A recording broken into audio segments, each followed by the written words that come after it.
A day before signing the divorce papers, my daughter felt sick during dinner. She barely managed to say, "I knew he'd do this," before collapsing. I ran to the kitchen to grab her a glass of water. What I saw there made me call the police immediately. 12 years in prison for him. Subscribe to the channel for more stories like this and comment the city you're watching from. My name is Mark, and at 65 years old, I thought I had seen enough of life's cruelties to recognize them when they appeared. I was wrong, dead wrong. The evening was supposed to be simple. One last dinner with my daughter, Teresa, before I signed the divorce papers the next morning. After 38 years of marriage, my wife, Patricia, and I had finally admitted what we'd both known for years. We were strangers living under the same roof, going through the motions of a marriage that had died somewhere along the way. Teresa had insisted on cooking for us that Tuesday night. "Dad, you need a proper meal before you start this new chapter," she'd said over the phone, her voice carrying that gentle concern that reminded me so much of her mother when she was younger, before the bitterness set in. I arrived at Teresa's house around 6:30, carrying a bottle of wine I'd picked up from the corner store. Nothing fancy, just a $12 Merlot that Teresa used to enjoy. The house was warm and inviting, filled with the smell of roasted chicken and herbs. Jonathan, my son-in-law, greeted me at the door with his usual firm handshake and that practiced smile that never quite reached his eyes. "Mark, good to see you," he said, taking my coat. "Teresa's been cooking all afternoon. She really wanted tonight to be special." I found Teresa in the kitchen, her dark hair pulled back in a ponytail, wearing the blue apron I'd given her for Christmas 3 years ago. She looked tired, more tired than a 32-year-old woman should look, but she lit up when she saw me. "Dad." She hugged me tightly, and I noticed how thin she'd gotten. Her shoulder blades felt sharp against my hands. "I've made your favorite, roasted chicken with rosemary potatoes." We settled around their dining room table, the one Teresa had bought when she and Jonathan first moved in together 5 years ago. It was a beautiful piece, solid oak with intricate carvings along the edges. Teresa had always had good taste, even as a child. The conversation started light. Jonathan talked about his work at the insurance company, some big account he was trying to land. I mentioned my plans to finally clean out the garage after the divorce was finalized.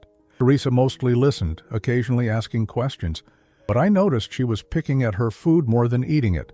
"You feeling all right, sweetheart?" I asked, watching her push a piece of chicken around her plate. "Oh, just tired from work," she said, glancing quickly at Jonathan before looking back at me. "We've been swamped at the clinic. Dr. Morrison has been taking on more patients than we can handle." Teresa worked as a nurse practitioner at a family medicine clinic downtown. She'd always been dedicated to her patients, sometimes to a fault, but tonight something seemed different. Her hands trembled slightly when she reached for her water glass, and there were dark circles under her eyes that makeup couldn't quite hide. "Maybe you should take some time off," I suggested. "You've been working nonstop for months." Jonathan immediately jumped in. "I keep telling her the same thing, Mark. She pushes herself too hard, but you know Teresa. She never listens to advice." He said it with a laugh, but there was something in his tone that made me uncomfortable, a possessiveness that felt wrong. As dinner progressed, I found myself studying Jonathan more carefully than I had in years. He was an attractive man in his mid-30s, with sandy brown hair and green eyes that Teresa had fallen for when they met at a hospital fundraiser. He'd always been charming, the kind of man who remembered your birthday and asked about your golf game. But tonight, I noticed things I'd missed before. The way he watched Teresa's every move, how he quickly refilled her wine glass whenever it got low, the subtle way he steered conversations away from certain topics, and most unsettling of all, the way Teresa seemed to defer to him on everything, even simple questions about her own life. "Dad, tell us about your plans after the divorce is final," Teresa said, taking another sip of wine. Her words were slightly slurred, which surprised me since she'd never been much of a drinker. "Well, I'm thinking about traveling," I said. "Maybe take that trip to Ireland we always talked about when you were little. Remember, you used to say you wanted to see where your great-grandmother came from." Teresa smiled, but it looked forced. "That sounds wonderful, Dad. You deserve some happiness." The way she said it made my chest tighten. There was a finality to her words that didn't sit right with me. "What about you two?" I asked. "Any travel plans?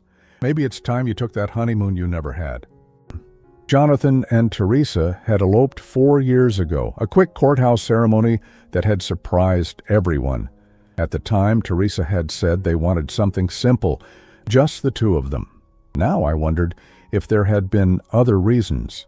"We're thinking about it," Jonathan said smoothly, "but Teresa's been so busy with work, and my schedule at the office has been crazy." I looked at my daughter, really looked at her, and felt a chill run down my spine. She was staring at her plate, her breathing shallow.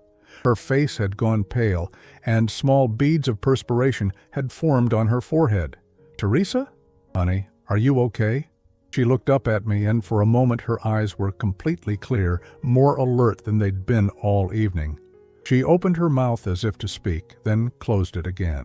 Her hands were gripping the edge of the table so tightly, her knuckles were white. She started, her voice barely above a whisper. "I knew that he would do this." The words hit me like a physical blow, not because of what she said, but because of how she said it. There was no confusion in her voice, no uncertainty. It was a statement of absolute certainty, spoken with the clarity of someone who had just understood something terrible. "Teresa, what are you talking about?" I asked, but even as the words left my mouth, she was already falling. Her eyes rolled back and she slumped forward in her chair, her face hitting the table with a sickening thud. Wine spilled across the white tablecloth, spreading like blood. "Teresa!" I jumped up, knocking over my own chair. My heart was pounding so hard I could hear it in my ears. Jonathan was there immediately, his hands on her shoulders, checking her pulse. "She's breathing," he said, his voice calm, too calm. "She must have had too much wine. She's been so stressed lately." But I knew my daughter. Teresa didn't drink to excess.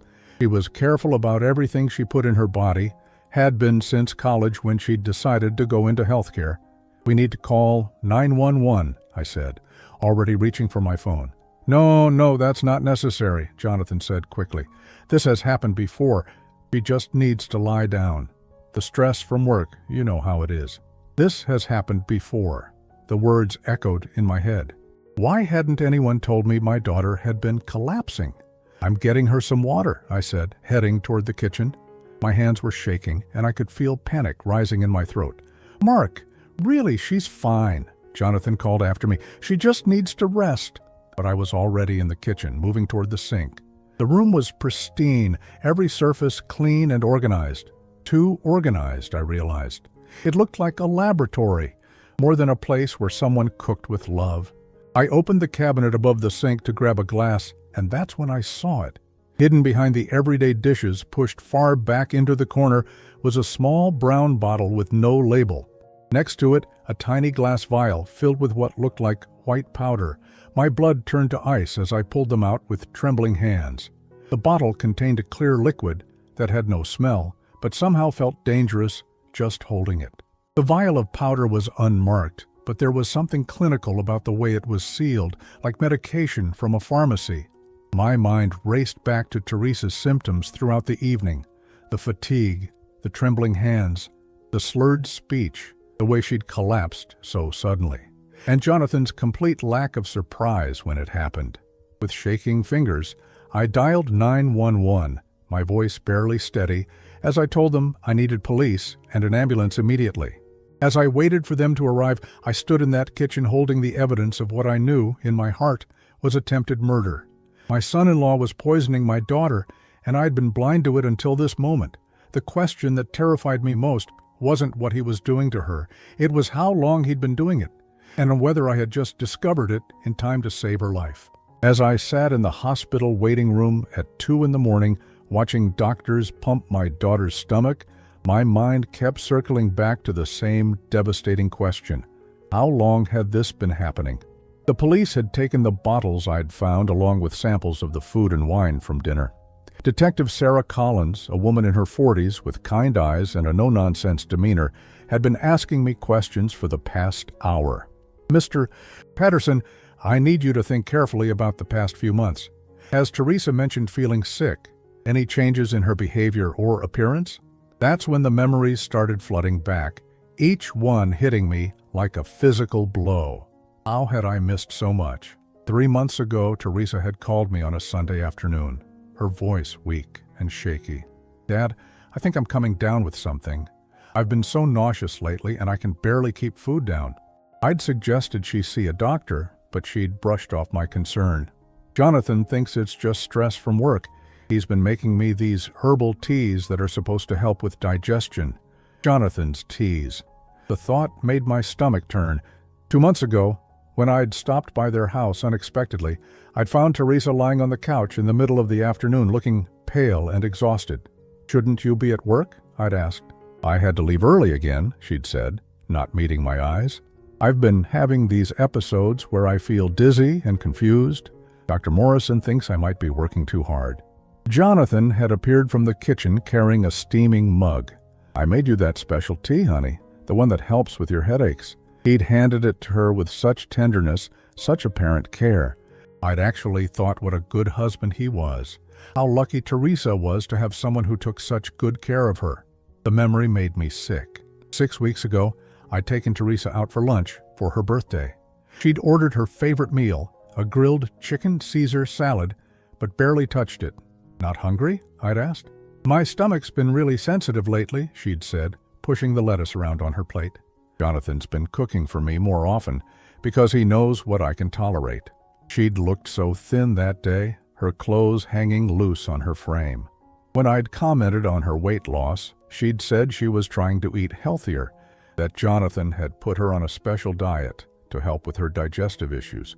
Jonathan's cooking, Jonathan's teas, Jonathan's special diet. The pattern was so clear now that I wanted to scream. A month ago, Teresa had missed our weekly dinner for the 3rd time in a row. When I'd called to check on her, Jonathan had answered.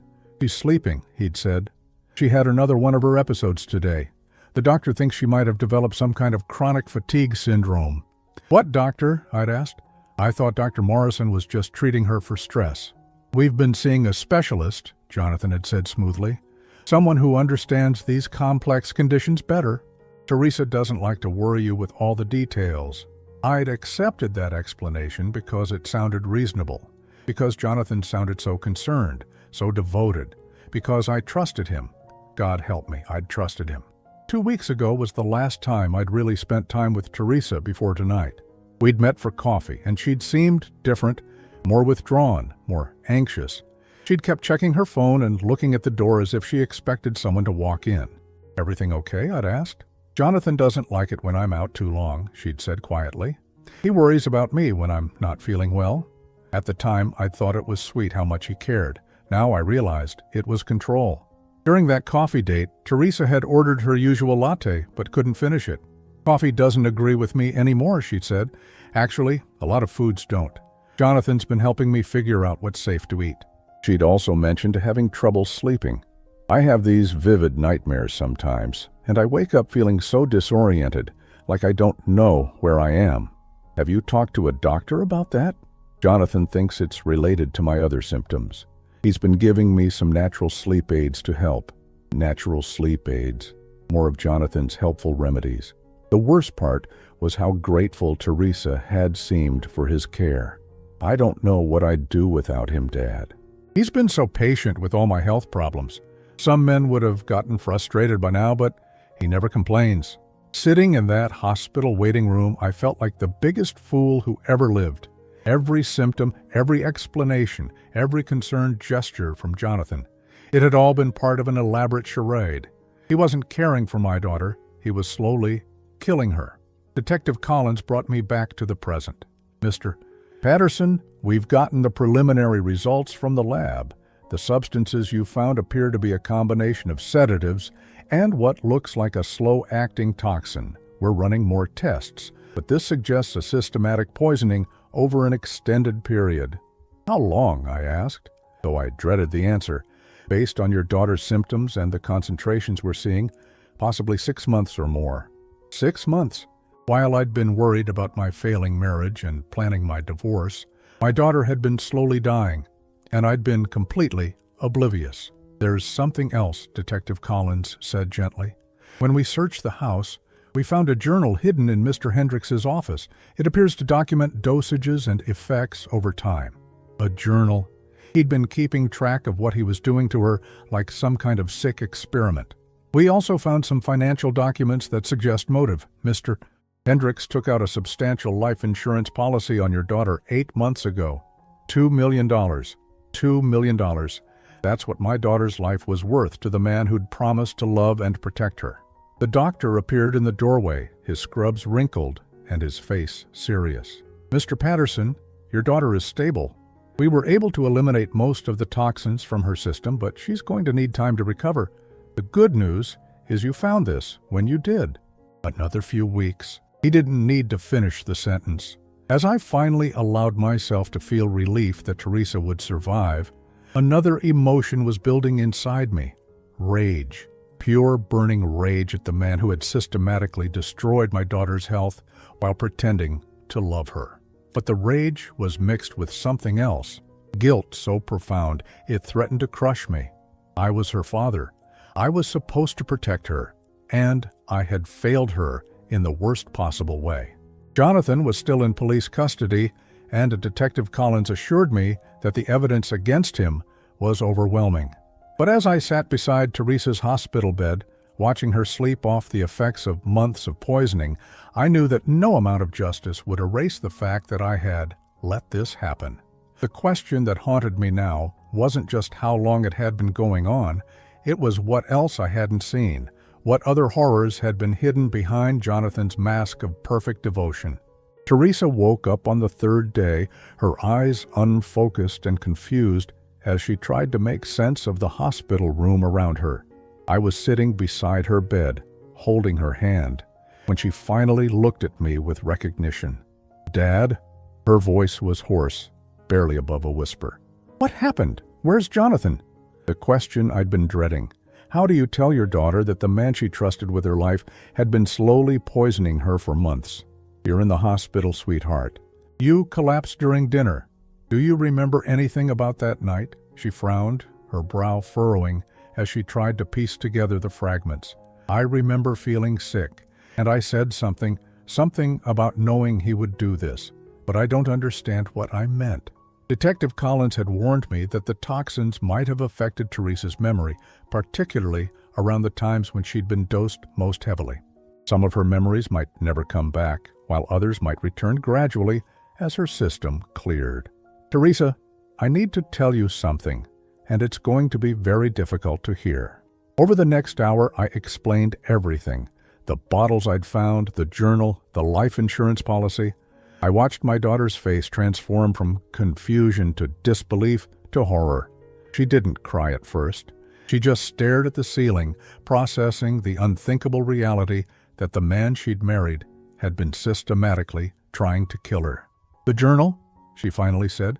"What did it say exactly?" Detective Collins had shown me excerpts the day before, and the clinical detachment in Jonathan's writing had chilled me to the bone. But Teresa deserved to know the truth about what had been done to her. He documented everything. Dates, dosages, your reactions. He wrote about how the initial doses made you nauseous, so he adjusted the amounts to be more gradual.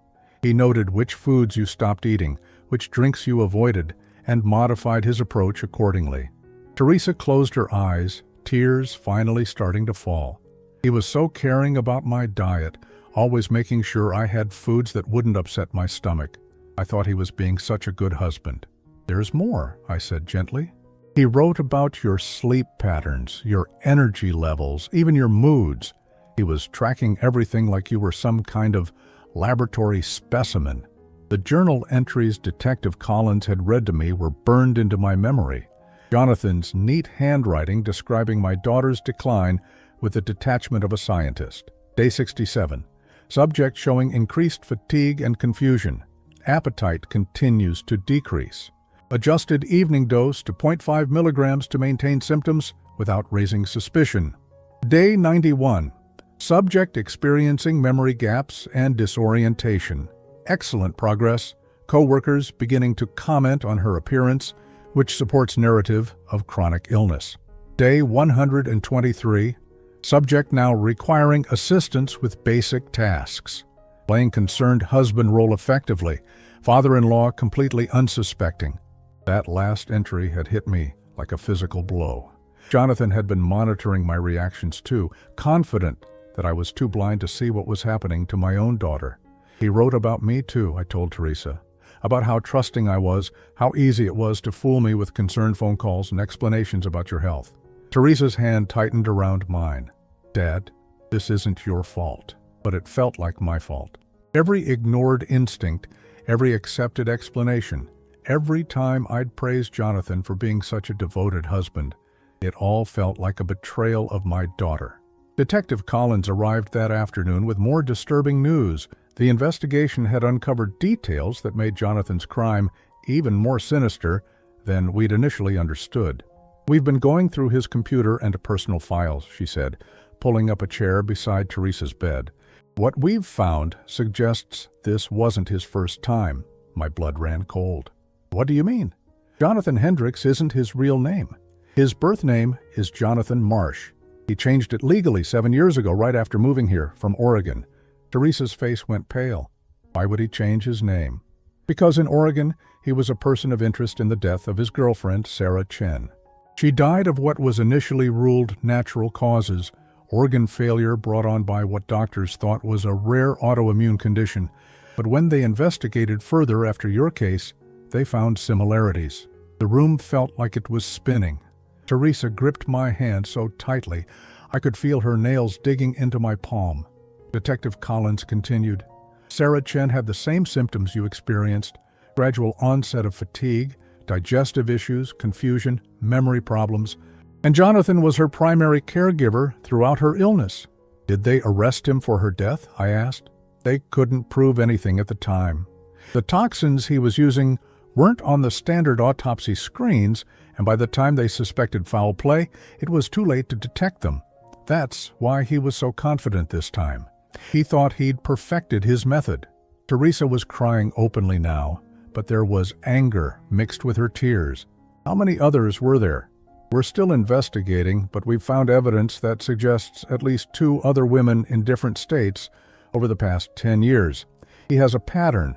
He targets women in healthcare professions, women who are independent and financially stable. He romances them, marries them quickly, takes out life insurance policies, and then begins the poisoning process. The scope of Jonathan's crimes was staggering. He wasn't just my daughter's would-be killer. He was a serial predator who had made a career out of murdering women who loved him. There's something else, Detective Collins said. We found his real journal, not just the one documenting Teresa's poisoning. In it, he wrote about selecting Teresa specifically because she worked in healthcare and would be less likely to question medical explanations for her symptoms. He also wrote about you, Mr. Patterson. About me? He saw your upcoming divorce as an opportunity. He wrote that you were distracted by your own problems and would be less likely to interfere. He planned to have Teresa die shortly after your divorce was finalized, when you might be too wrapped up in your own new life to ask too many questions. The calculation behind it all was breathtaking. Jonathan had planned every detail, accounting for my emotional state, my likely reactions, even the timing of my daughter's death to minimize the chance of detection. He also wrote about the life insurance money. Detective Collins continued, $2 million was just the beginning. He'd already started researching his next target, a pediatric nurse in Dallas named Amanda Rodriguez. He had detailed plans for how he would meet her, court her, and eventually marry her. Rabbi. Teresa's breathing was becoming rapid and shallow. The thought that another woman might have gone through what she had experienced, that Jonathan was already planning his next victim, was almost too much to bear. Where is he now? Teresa asked. In county jail awaiting trial. With the evidence we've gathered, including his journals and the physical evidence from your poisoning, he's looking at multiple life sentences. The DA is confident we can make the charges stick this time. Oh. After Detective Collins left, Teresa and I sat in silence for a long time. The magnitude of what had happened was still sinking in. My daughter hadn't just been the victim of domestic abuse or even attempted murder. She'd been targeted by a serial killer who had made her suffering into a carefully planned experiment. Dad, Teresa said finally, I keep thinking about all the times he brought me tea when I felt sick, or made me special meals when I couldn't keep food down. He was poisoning me and then comforting me about the symptoms he was causing. That was perhaps the cruelest part of Jonathan's method. He hadn't just been trying to kill Teresa, he'd been psychologically torturing her, making her dependent on him for comfort, while he slowly destroyed her body and mind. The worst part, Teresa continued, is that I was grateful. I actually felt lucky to have a husband who cared so much about my health problems. I squeezed her hand, wishing I could take away not just her physical pain, but the deeper emotional trauma of realizing that every act of love and care from her husband had been part of an elaborate murder plot. But as devastating as these revelations were, they also brought a strange sense of relief. Teresa's illness hadn't been some mysterious medical condition or a failing of her own body. It had been a crime committed against her, which meant it could be healed from and overcome. What I didn't know yet was just how deep Jonathan's manipulation had gone, or how many other lives he had destroyed in pursuit of his twisted goals. 1 week after Teresa was released from the hospital, Detective Collins called with news that made my blood boil. Jonathan's lawyer had filed a motion claiming that Teresa had been poisoning herself as part of some elaborate scheme to frame her innocent husband. "He's claiming what?" I asked, gripping the phone so tightly I thought it might crack. His defense attorney is arguing that Teresa suffered from Munchausen syndrome, that she was making herself sick for attention and sympathy. They're saying she planted the poison bottles in her own kitchen to frame Jonathan after a marital dispute. I looked over at Teresa, who was sitting on my couch wrapped in a blanket, still recovering her strength. She'd lost 26 pounds during the months of poisoning, and her skin still had a grayish pallor that broke my heart every time I looked at her. "That's insane," I said. "The man kept detailed journals of what he was doing to her." They're claiming the journals were fabricated by Teresa to support her story, and they're bringing in a psychiatrist who will testify that her symptoms were consistent with self-induced illness. After I hung up, I had to break the news to Teresa. Her reaction wasn't what I expected. Instead of breaking down, she got angry, angrier than I'd seen her since this whole nightmare began. "He's going to claim I did this to myself?" Her voice was shaking with rage. "After everything he put me through, he's going to try to make me look crazy?" That's when Detective Collins called back with even more disturbing information. The investigation had uncovered the full scope of Jonathan's deception, and it went far deeper than any of us had imagined.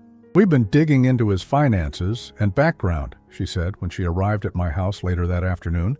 "What we found explains a lot about his motivation and methods." She spread several folders across my dining room table. First, the gambling debts. Jonathan owes approximately $473,000 to various bookmakers and online gambling sites. He's been living off credit cards and loans for the past 2 years. Teresa's face went white. $473,000? I had no idea we had any debt at all. "He always said our finances were fine. He was very good at hiding it," Detective Collins continued. "He had a separate credit report under his previous name, Jonathan Marsh.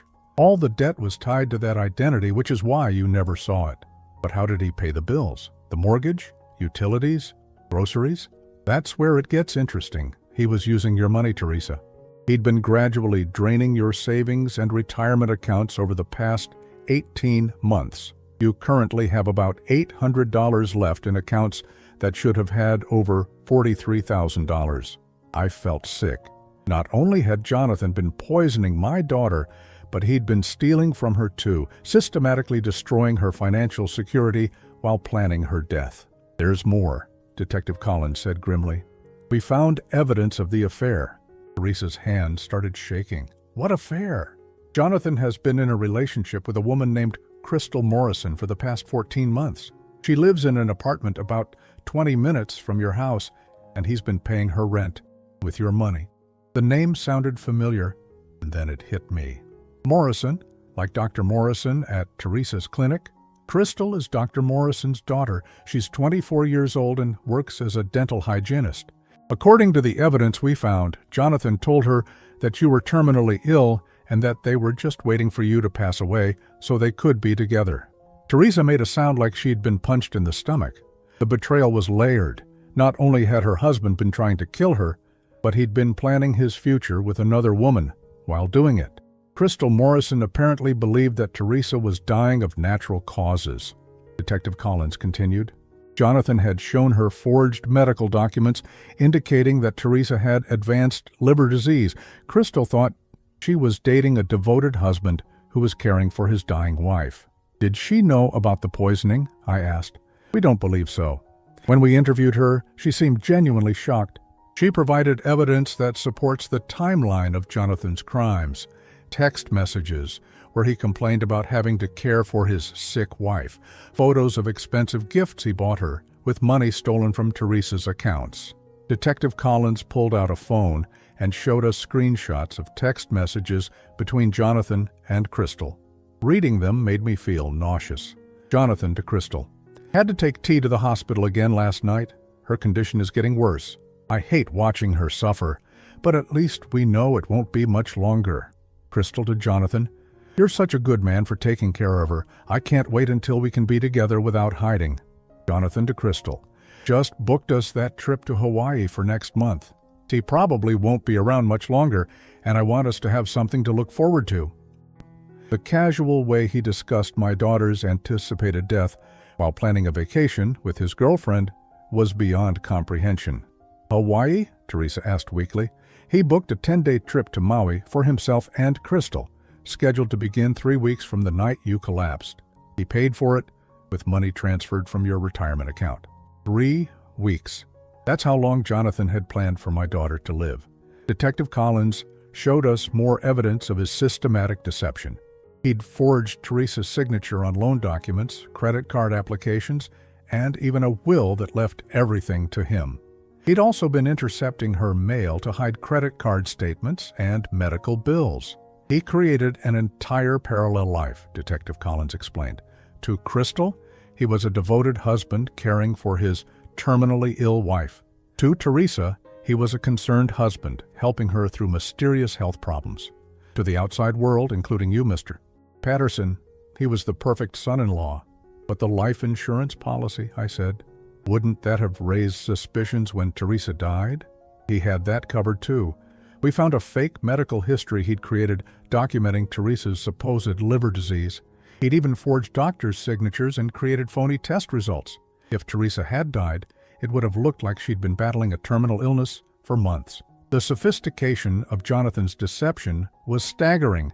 Every detail had been planned, every potential question anticipated and answered with forged documents and fabricated evidence. There's one more thing, Detective Collins said, her voice growing even more serious. We found evidence that suggests this wasn't just about the money. She opened another folder and pulled out more journal pages. These are from Jonathan's personal diary, separate from the journal where he documented the poisoning. In these entries, he wrote about enjoying Teresa's suffering. Teresa covered her face with her hands. I can't hear this. Dad can hear it, she said after a moment. I need to know, but I can't listen to the details. Detective Collins read from the journal entries while Teresa left the room. Jonathan had written extensively about the psychological aspects of what he was doing. He described feeling powerful when Teresa thanked him for taking care of her. He wrote about the thrill of watching her health decline while everyone praised him for being such a devoted husband. Day 85, Detective Collins read. T was so grateful when I brought her soup today. She actually apologized for being such a burden. The irony is exquisite. She's thanking me for poisoning her while feeling guilty about the symptoms I'm causing. Day 112. T cried today because she thinks she's going crazy. The memory problems are exactly what I hoped for. She's completely dependent on me now to remember basic things. She trusts me more than she trusts her own mind. The entries revealed that for Jonathan, the money was secondary.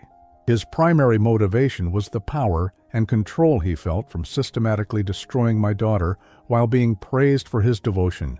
When Teresa came back into the room, I could see from her face that she'd heard enough through the door to understand the scope of his psychological cruelty. I remember now, she said quietly. There were times when I felt like I was losing my mind. I'd forget conversations we'd had, lose track of time, wake up not knowing what day it was. And he was always so patient. so understanding. He'd hold me and tell me it was okay, that he'd take care of everything. He was gaslighting you, Detective Collins said, making you doubt your own reality while positioning himself as your only source of stability and truth. As we sat there processing the full extent of Jonathan's crimes, I felt a rage building inside me that was unlike anything I'd ever experienced. This man hadn't just tried to murder my daughter. He'd tortured her psychologically, stolen her money, cheated on her, and planned to celebrate her death with a vacation to Hawaii. But even more than rage, I felt a crushing guilt. How had I missed all of this? How had I sat across from this monster at family dinners, shaken his hand, thanked him for taking such good care of Teresa? The trial starts in 6 weeks, Detective Collins said as she gathered her files. With all the evidence we have, the district attorney is confident we can get convictions on attempted murder, fraud, theft, and several other charges. Jonathan is looking at spending the rest of his life in prison. After she left, Teresa and I sat in silence for a long time. The scope of what had been done to her was almost too much to comprehend, but I could see something changing in her eyes. The devastation was still there, but so was a growing determination. "Dad," she said finally, "I want to testify at his trial. I want to look him in the eye and tell the world exactly what he did to me." That's when I knew my daughter was going to survive this. Not just physically, but emotionally. Jonathan had tried to destroy her, but he'd failed in the most important way. He hadn't broken her spirit. The trial began on a cold Monday morning in February, 6 months after that terrible dinner when Teresa collapsed. I sat in the front row behind the prosecution table, watching my daughter prepare to face the man who had tried to kill her. Teresa looked strong that day, stronger than she had in over a year. She'd gained back most of the weight she had lost, and her color had returned to normal. But I could see the tension in her shoulders, the way her hands trembled slightly as she reviewed her testimony notes. Jonathan sat at the defense table in an expensive suit, looking every inch the respectable businessman. His lawyer had cleaned him up well. Haircut, clean shave, conservative tie. If I hadn't known what he'd done, I might have found it hard to believe this polished man was capable of such calculated cruelty. The prosecution's opening statement laid out the case methodically. Assistant District Attorney Rebecca Martinez walked the jury through the timeline of poisoning, the financial fraud, the life insurance policy, and the affair. She showed them photos of Teresa before and after the poisoning, the dramatic weight loss, the change in her appearance that we'd all attributed to stress and overwork. "Ladies and gentlemen," Ada Martinez said, "this is not a case about a marriage gone wrong. This is not a case about domestic violence that escalated out of control. This is a case about a cold, calculating predator who systematically tortured and nearly murdered a woman who loved him, all while stealing her money and planning a future with another woman." Jonathan's defense attorney, a slick lawyer named David Brennan, painted a very different picture. He claimed that Teresa had been suffering from severe mental health issues that had put strain on their marriage. He suggested that she had poisoned herself as part of an elaborate plan to frame Jonathan and claim his life insurance money. "My client is the real victim here," Brennan argued. He tried desperately to help his wife through what he believed was a serious illness, only to discover that she was making herself sick to manipulate him and gain sympathy. Listening to this twisted version of events made me physically ill. They were going to put Teresa through the additional trauma of having her sanity questioned, of being portrayed as a manipulative woman who nearly killed herself for money and attention. The first few days of testimony focused on the medical evidence. Dr. Patricia Huang, the toxicologist who had analyzed Teresa's blood samples, explained to the jury how the particular combination of poisons found in Teresa's system could not have been self-administered in the pattern detected. The substances we found require very precise timing and dosage to achieve the effects documented in the defendant's journal, Dr. Huang testified. The victim would have needed extensive knowledge of pharmacology and access to controlled substances to orchestrate this herself. Moreover, the pattern of poisoning shows gradual escalation over time, which is inconsistent with self-harm behaviors. Jonathan's lawyer tried to discredit Dr. Huang's testimony by suggesting that Teresa, as a nurse practitioner, would have had the medical knowledge necessary to poison herself. But Dr. Huang held firm, explaining that the specific chemicals used were not ones that Teresa would have had access to through her work at the family clinic. Detective Collins testified about the evidence found in Jonathan's home office, the journals, the financial records, the forged documents. She read excerpts from his writings that detailed his planning and execution of Teresa's poisoning, his monitoring of her symptoms, and his adjustments to dosage based on her reactions. The jury listened with obvious disgust as she read Jonathan's clinical descriptions of my daughter's suffering. Several jurors were taking notes, and I could see the revulsion on their faces as the scope of his cruelty became clear. Day 137, Detective Collins read from the journal. Subject experienced severe confusion today, unable to remember our conversation from this morning. Excellent progress. Reduced evening dose slightly to maintain symptoms without causing suspicion at her workplace. When it was the defense's turn to cross-examine, Brennan tried to suggest that the journals could have been forged by Teresa to support her story. But Detective Collins calmly explained how they had verified the handwriting, fingerprints, and paper analysis that proved the journals were authentic and had been written over the timeline indicated. Crystal Morrison's testimony was devastating for Jonathan's case. She took the stand looking embarrassed and heartbroken, clearly realizing how thoroughly she had been manipulated. "He told me his wife was dying of liver disease," she said, her voice barely audible. "He showed me what he said were her medical records. I felt so sorry for him, having to watch someone he loved suffer like that." Ada Martinez walked Crystal through the evidence of her relationship with Jonathan. The apartment he'd rented for her, the expensive gifts he'd bought with Teresa's money, the vacation to Hawaii he'd planned for 3 weeks after Teresa was expected to die. "Did Mr. Hendricks ever tell you that he was giving his wife any kind of medication or treatment for her illness?" Martinez asked. "He said he was making her special teas and foods that were supposed to help with her symptoms. He told me the doctors had said there wasn't much they could do, but that he wanted to make her as comfortable as possible." "How did you feel when you learned that Teresa was actually being poisoned by Mr. Hendricks?" Crystal broke down crying. "I felt sick. I kept thinking about all the times he came to see me after spending the day caring for her. He would tell me how grateful she was for his help, how she kept thanking him for being such a good husband. And all along, he was killing her." The defense tried to portray Crystal as a willing participant in an affair who was now trying to distance herself from Jonathan's crimes.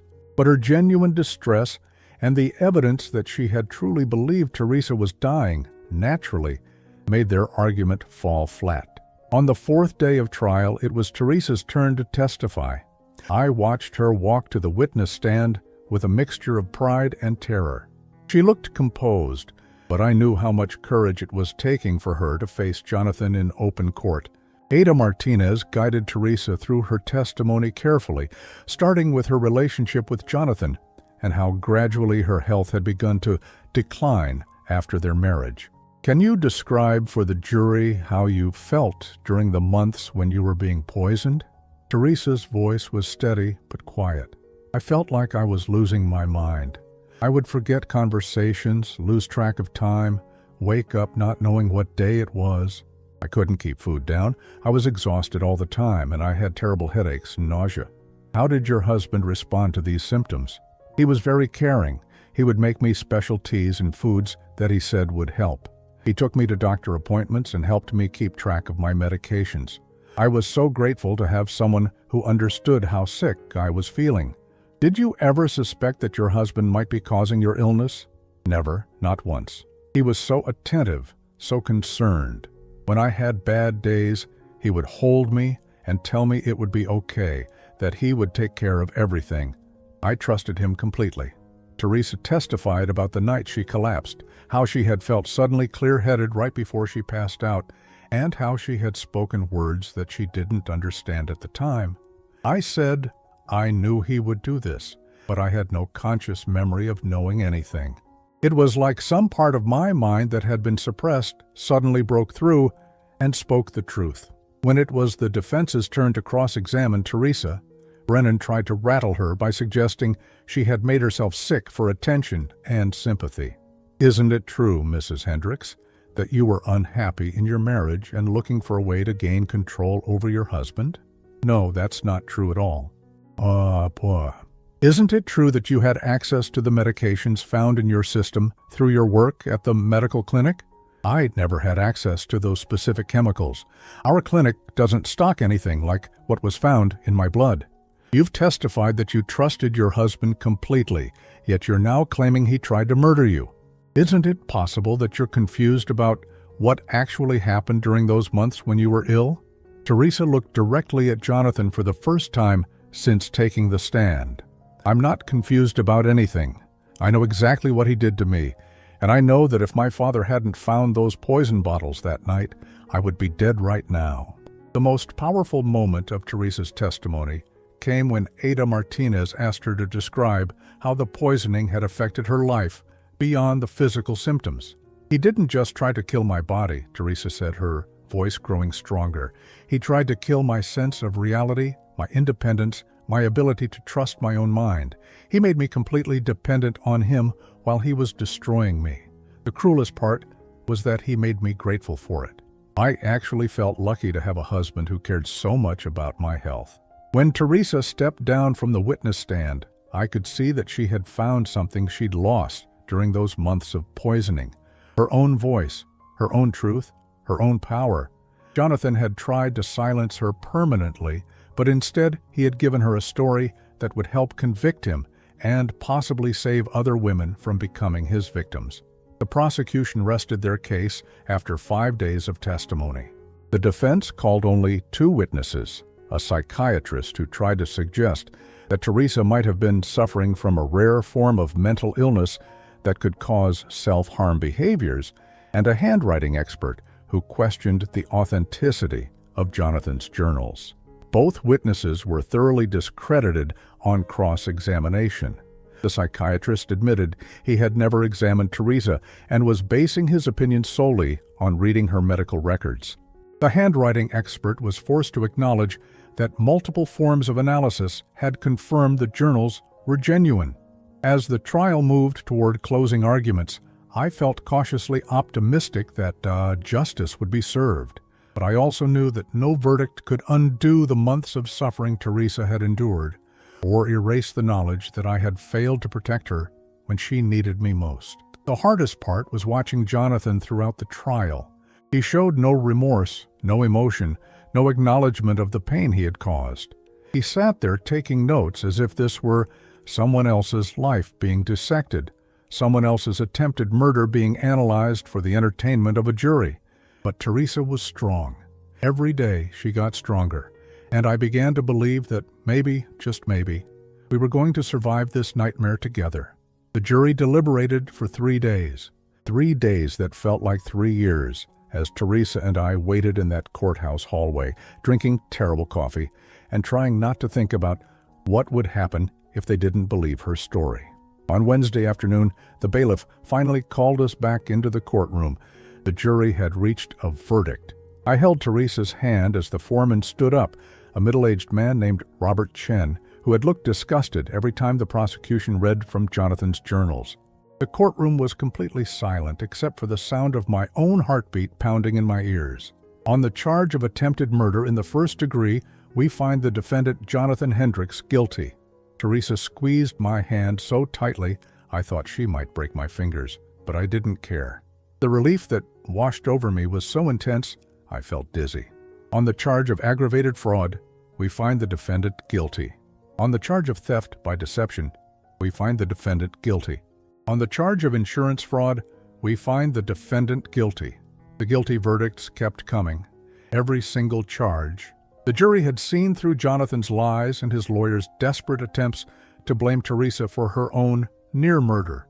When it was over, Jonathan was led away in handcuffs without looking back at Teresa or showing any emotion at all, just as calculating and cold as he'd been throughout the entire trial.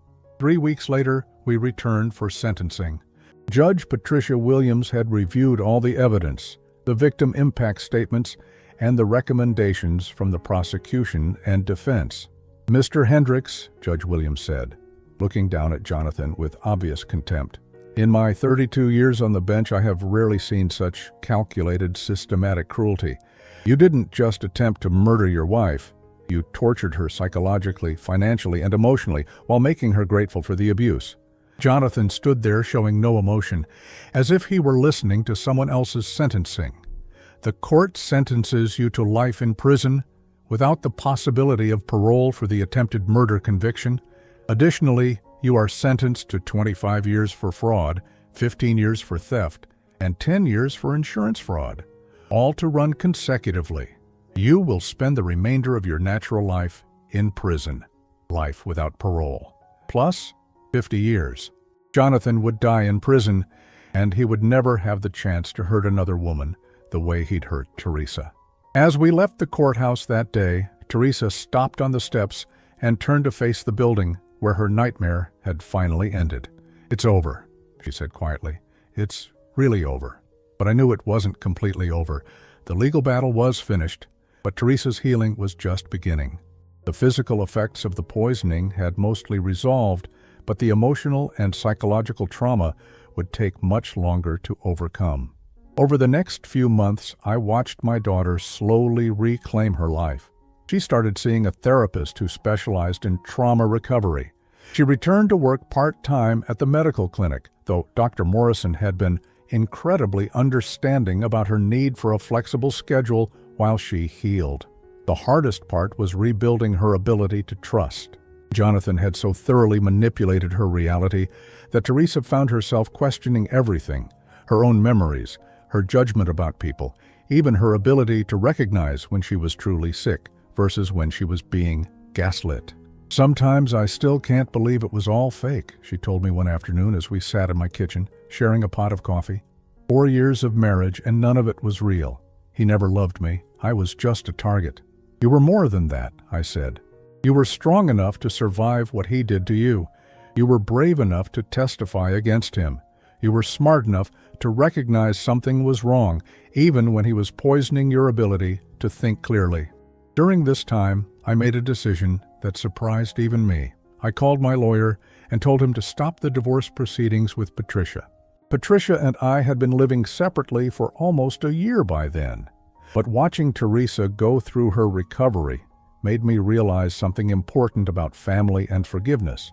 We'd grown apart over the years, become strangers living in the same house, but we'd never been cruel to each other. We'd never tried to destroy each other.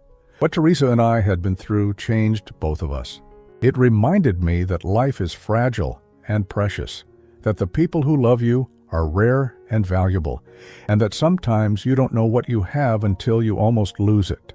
"I want to try again," I told Patricia when I called her, not because I'm afraid to be alone, but because I think we gave up on each other too easily. We let small problems become big ones instead of fighting for what we had. Patricia was quiet for a long time. "What about Teresa? How is she handling everything?" "She's getting stronger every day, but she needs both of us right now. She needs to see that it's possible for people to love each other without trying to control or destroy each other." Patricia agreed to try marriage counseling. It wasn't easy. We had years of resentment and misunderstandings to work through. But we also had something we'd forgotten we had: genuine affection for each other and a shared commitment to our family.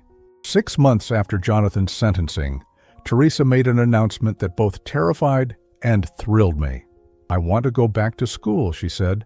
"I want to become a psychiatric nurse practitioner specializing in trauma recovery." "Are you sure you're ready for that?" I asked. The idea of Teresa putting herself through more stress so soon after her ordeal worried me. "Dad, what happened to me wasn't random. Jonathan specifically targeted women in healthcare because he thought we'd be less likely to question medical explanations for our symptoms. But I also survived because of my medical training. Part of me knew something was wrong, even when I couldn't consciously recognize it." She was right. Teresa's background in healthcare had been both a vulnerability that Jonathan exploited and a strength that had ultimately helped save her life. "I want to help other women who've been through what I experienced. Trauma survivors need advocates who understand what they've been through, not just from a textbook, but from personal experience. Teresa enrolled in a graduate program that fall. It was challenging, especially when her coursework covered topics related to her own trauma, but she approached it with a determination that amazed me. She wasn't running from what had happened to her. She was transforming it into something that could help others. A year after the trial, Teresa graduated from her program and took a job at a women's crisis center. She worked with survivors of domestic violence, sexual assault, and psychological abuse, helping them navigate both the medical and emotional aspects of their recovery. "It's the hardest work I've ever done," she told me, "but also the most meaningful." When I tell my patients that I understand what they're going through, they know I really mean it. Patricia and I renewed our vows on our 40th wedding anniversary, 2 years after Jonathan's conviction. It was a small ceremony in our backyard, with just Teresa and a few close friends in attendance. We weren't the same people who had gotten married 40 years earlier, but we were better people, more grateful, more aware of how precious our time together was. Teresa was my maid of honor. Seeing her standing there in a simple blue dress, healthy and strong, and surrounded by people who truly loved her, I felt a gratitude so deep it almost overwhelmed me. During the reception, Teresa pulled me aside for a private conversation. "Dad, I need to tell you something," she said. "I don't blame you for not seeing what Jonathan was doing. He was incredibly skilled at deception, and he specifically planned to use your trust against both of us." "I should have protected you," I said. "I should have seen the signs." "You did protect me. You found those poison bottles when it mattered most. You called the police instead of believing his lies about me just being sick. You sat by my hospital bed and fought for me when I was too weak to fight for myself." She was quiet for a moment, then continued, "Jonathan tried to isolate me from everyone who cared about me, but he failed because you never gave up on me. Even when I was too sick and confused to ask for help, you were there." 3 years after Jonathan's conviction, I got a call from Detective Collins. There had been developments in the investigation of his other victims. "We've been able to identify 2 more women who died under suspicious circumstances while involved with Jonathan," she told me. Sarah Chen in Oregon, whose death initially ruled natural causes, and a woman named Maria Gonzalez in Arizona, whose death was attributed to complications from diabetes. Are they reopening those cases? Yes. With the evidence from Teresa's case and Jonathan's detailed journals, we have enough to pursue posthumous justice for his other victims. Their families deserve to know the truth about how their loved ones died. The knowledge that Teresa wasn't Jonathan's only victim was heartbreaking, but it also reinforced how important her survival and testimony had been. By speaking up, by refusing to be silenced, Teresa had helped ensure that Jonathan would never hurt anyone else and that his other victims' families would finally get answers. Today, 5 years after that terrible dinner when Teresa collapsed, my daughter runs a trauma recovery program at a major medical center. She's helped hundreds of women recognize the signs of psychological abuse and find the strength to escape dangerous relationships. Patricia and I are stronger than we've ever been. We learned that a good marriage isn't one without problems. It's one where both people are committed to solving problems together instead of giving up when things get difficult. And me? I learned that being a father doesn't end when your children grow up. It means being vigilant and protective and present for as long as you're blessed to have them in your life. Jonathan is serving his sentence at a maximum security prison 3 states away. I don't think about him often anymore, but when I do, I feel a deep satisfaction knowing that he's spending his days in a concrete cell while Teresa is out in the world, helping people heal from the kind of trauma he inflicted. Sometimes I wonder what would have happened if I hadn't found those poison bottles that night. But then I remember something Teresa told me during her recovery. "Dad, evil people count on good people, being too trusting, too polite, too willing to give them the benefit of the doubt. But they also underestimate how strong love can be when it's finally awakened to the truth."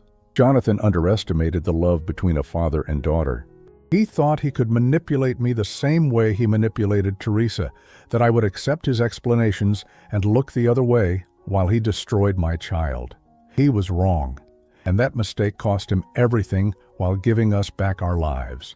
Teresa is safe now. She's strong, she's helping others, and she's surrounded by people who love her genuinely and completely, and that's all that matters to me.